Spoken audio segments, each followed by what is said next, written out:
છેલ્લા 2 મહિનામાં સિંહણે કેટલા હુમલા કર્યા અને કેટલા લોકો મૃત્યુ પામ્યા છે આંકડાકીય માહિતી ઉપર આપણે નજર કરીએ।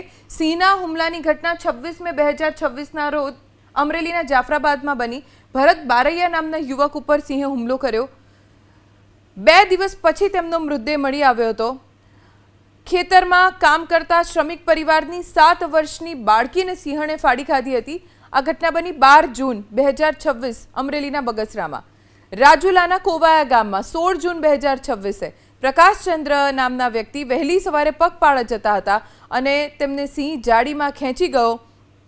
શરીરનો મોટો ભાગ ખવાઈ ગયેલો હાલતમાં મળ્યો છે। અવશેષો મળ્યા હતા તેમના શરીરના અલગ અલગ વિસ્તારમાંથી। 17 જૂન 2026 પિંગળેશ્વર મહુવા ભાવનગર નાગજી ગુજરિયા ઘરે પરત ફરતા હતા ત્યારે સિંહ ખેંચી ગયો। જો કે ઘણી શોધખોળ પછી શરીરના અંગો તેમના મળી આવ્યા। 24 જૂન 2026 ખાંભા તાલુકો અમરેલી 5 વર્ષનું બાળક ઘર નજીક જ રમતું હતું। સિંહણ અચાનક આવી તેને ખેંચીને ઝાડીઓમાં લઈ ગઈ અને 24 જૂન 2026 બાળક મૃત હાલતમાં મળી આવ્યો।